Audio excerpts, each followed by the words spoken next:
What's going on? It's your boy DameSmiff, and welcome to another episode of Musician Talks. This video is simply going to be about kind of reacting to what has been going on in Ghana and basically how our consumer consumption and demand in our industry and our markets and how it affects the rest of the world. But essentially, Ghana has been kind of overwhelmed with the global waste industry, and many people are making a living by like picking through old clothes, fabrics, and garments and things like that, trying to resell other countries' waste and things like that.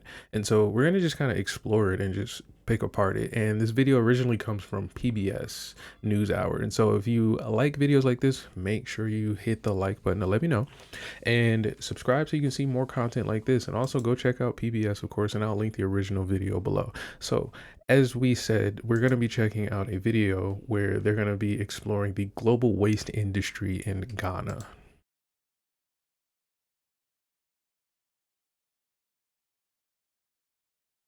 Range of cost and far more heavily active use. The weight files partnership. That's insane. Look at all of that waste.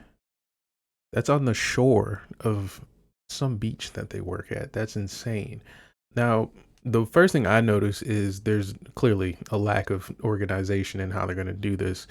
So, when we explore more of like the music industry and things like that, there's going to be a bit of consistency in this right here, where like organization and success go hand in hand, right? So a lot of these people, they have to sift through this in order to find something that's good. But even if you do find something that's good, if it's in a position that's like, destroyed or like under some trash and garbage and stuff like that, it's not as good as it could be, right? So that's why organization helps a lot. But as you can see, there's zero, almost negative percentage of organization here. And these people are literally trying to feed their families off of this.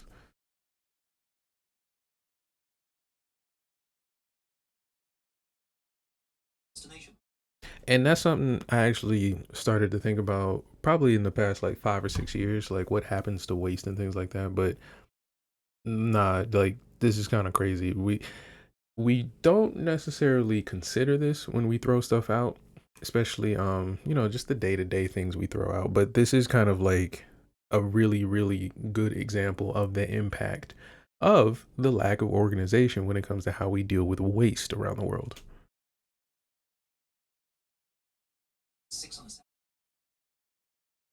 6 on a Saturday. Yo.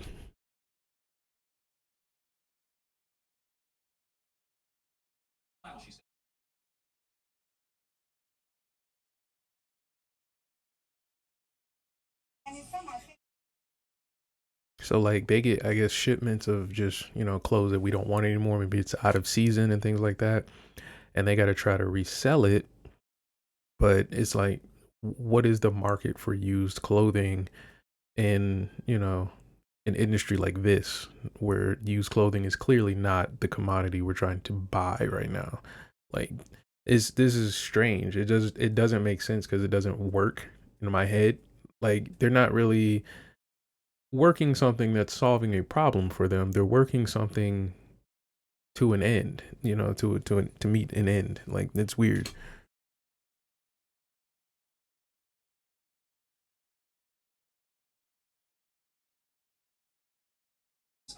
Sorting through.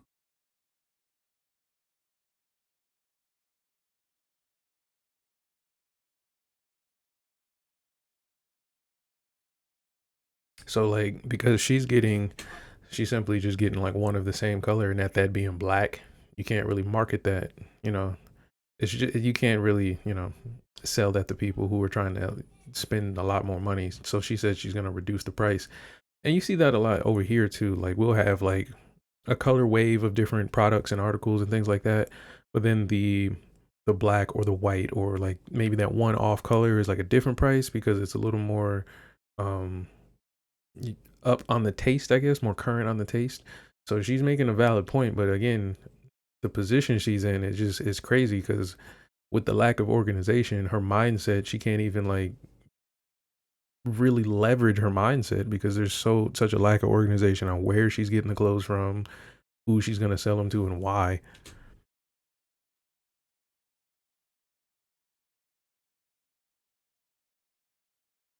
says she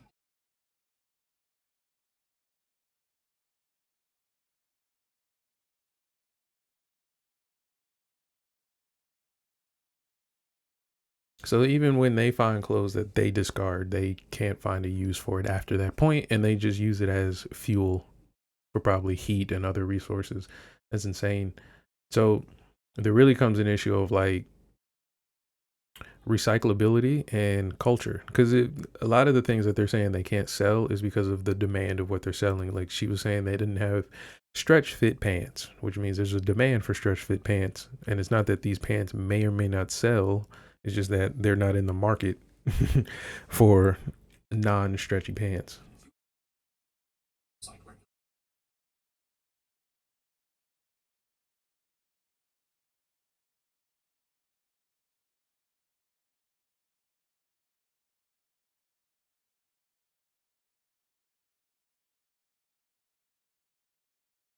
was like,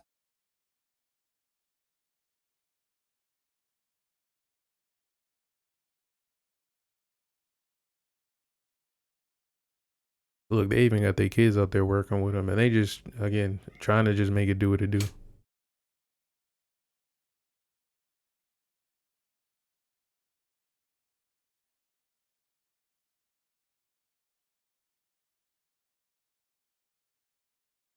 And they get it. They actually see it, and they're in the issue. Like they're 100% aware and immersed. They're like, look, we want to make money. We're trying to like sell, but it's like everything we have to sell is literally garbage.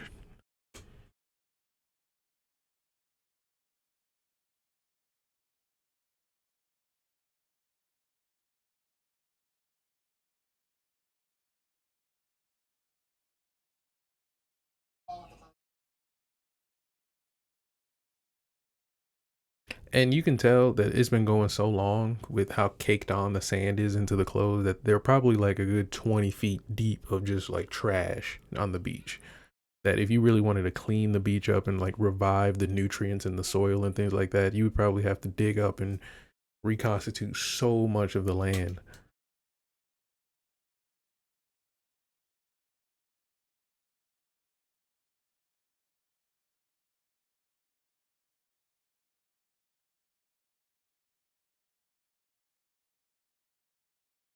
everything.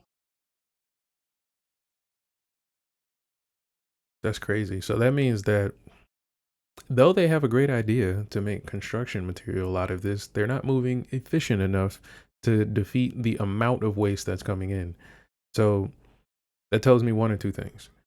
They either need to find a different or larger product as far as like trying to reconstitute this waste if you want to tackle efficiency, or you're going to have to figure out some kind of cultural way to where you're going to have to mitigate how much of this trash is getting to this area, because you either slow down the problem or you speed up. Like there's no way you're going to try to like ask for one or the other. You're going to have to force it.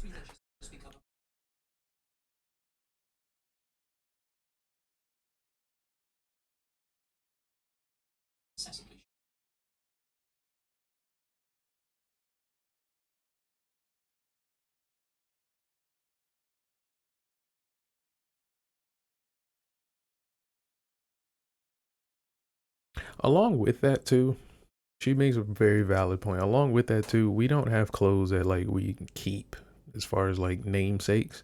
Like I see it with a lot more musicians and maybe artists and entertainers where they'll have a piece or an outfit or things like that that they'll keep. But in general, I don't see people keeping a hoodie or a pair of jeans for like decades talking about I take care of this, because it's a good pair of jeans. Kind of like leather wallets or a good pair of shoes or a hat or things like that. Like you don't see that with just general outfits. So yeah, she's right. Like every year we kind of like, if you don't have something fresh, trendy, and hot for what people are looking for, you will be judged. Send of it.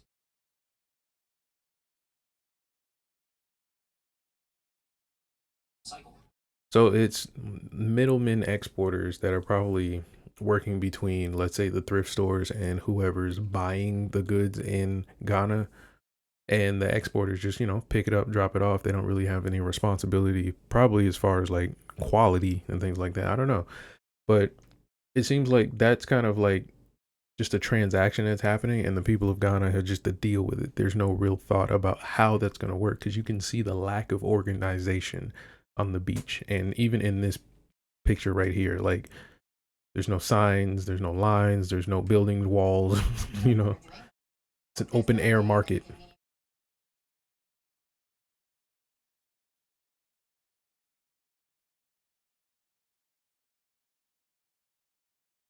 We would support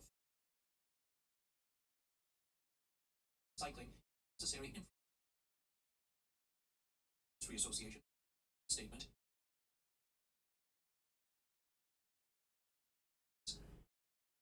See, and you may not be doing it intentionally, but the issue is that now that you are aware of what's occurring from your decisions, how can we solve the issue for, the humanity's sake of it? Because this is essentially like letting your car idle in a parking lot because you don't really care about what happens to the environment. It's like, cool, but now that you know what happens to the environment when you let your car idle in a parking lot, like, are you going to continue to do the thing you're doing, right? So you got to be kind of aware of like how people will communicate, or corporations will try to communicate with their audience. They're kind of right in the sense that they're not intentionally doing it, but they're not addressing whether they're aware of it or whether or not they're going to try and maybe have some kind of impact on the issue.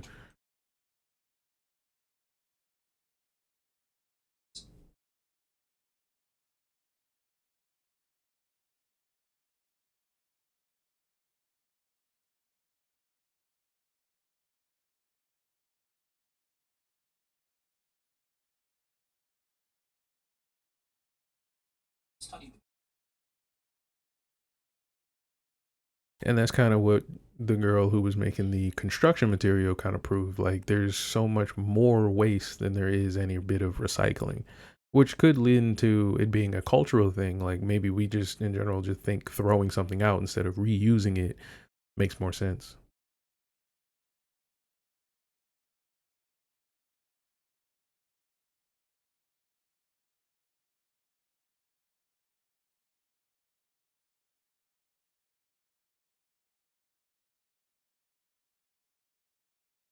visible. And see, it's a lot of, because look, this is just craziness. But if you really think about it, there's like a lot of unorganized, just unprofessional, behavior going on. But the thing is like if you donate clothes and one part of society knows you're wearing donated clothes, you tend to get judged for it, and people don't like to be judged for it. And then on the other side of it, if you're a person that has, fancier clothes, you get judged for it, and people don't really like the notoriety of being fancy. So you get this kind of weird moral thing where like you donate clothes, but then you also judge people who are wearing like secondhand clothing. It's very strange.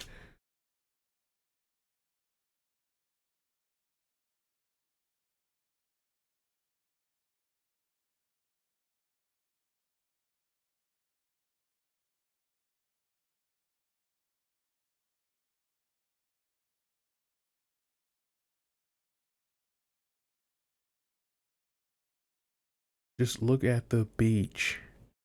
The beach is a natural area. Like it's not even man made, and look at it. Look at it. There's no way birds and crabs and worms and things like that can live in this, which means humans definitely cannot live in this. His family bought second.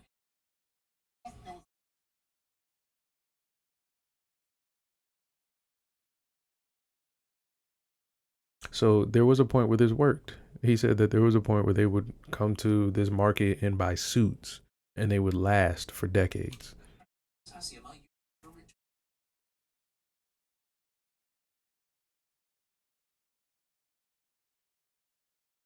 states and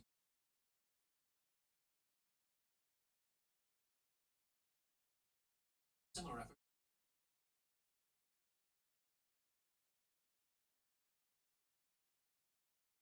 Look at that, bro.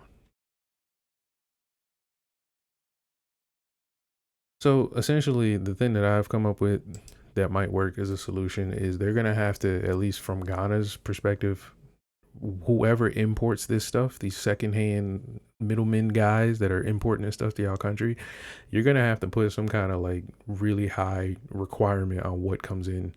Like if it's not in a box, if it's not tied up, if it's not vacuum sealed, if it don't have a label on it, I don't even care that it's donated. It has to be packaged in a way that's organized for y'all to understand what quality you're getting. Because it just being thrown in a bag is terrible. But then on our side too, she did make a good point where there has to be more brands that are willing to kind of like break the mold of what they want coming out of their company as waste. So I don't know. Let me know what you think. If you agree with how things are, like do you just like your fast fashion as it is, then let me know in the comments. But if you think there's a change that can happen, let me know in the comments as well. But I will see you guys next time.